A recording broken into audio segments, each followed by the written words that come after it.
రేఖ అనే అమ్మాయి ఓ చిన్న గ్రామంలో పెరిగింది. ఆమె కుటుంబం సంప్రదాయ హిందూ కుటుంబం.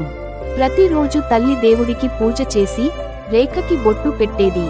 కాని కొన్ని సంవత్సరాల క్రితం రేఖ క్రైస్తవ మతాన్ని స్వీకరించింది. ఒక్కరోజు ఆమె చర్చి వెళ్లే ముందు తల్లి బొట్టు పెట్టడానికి ముందుకు వచ్చింది. రేఖ ఆలస్యం అవుతుందనే ఆలోచనలో దానిని తీసివేయకుండా వెళ్లిపోయింది. చర్చికి చేరుకున్నాక కొంతమంది ఆమె ముఖాన్ని చూసి ఆశ్చర్యపోయారు.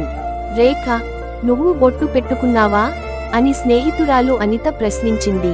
రేఖ చిరునవ్వుతో, అవును, నేను బొట్టు పెట్టుకోవాలనుకోలేదు. కాని అది నన్ను క్రైస్తవురాలిగా మార్చదు. నా విశ్వాసం నా హృదయంలో ఉంది, బొట్టులో కాదు అంది. పాస్టర్ సంతోషంగా తలూపుతూ, దేవుడు మన హృదయాన్ని చూస్తాడు, మన ముఖాన్ని కాదు. మానవ సంబంధాలను గౌరవించడంలో తప్పు లేదు, కానీ మన విశ్వాసాన్ని ఎప్పుడూ నష్టపెట్టవద్దు అని అన్నారు. ఆ రోజు రేఖకి ఒక విషయానికి అర్థమైంది. వెలుపలి చిహ్నాలు కాకుండా మనం దేవుని ప్రేమలో ఎలా జీవిస్తున్నామో, మన జీవితం దేవుని వైపుకు ఎలా నడిపిస్తుందో అదే ముఖ్యమైనది.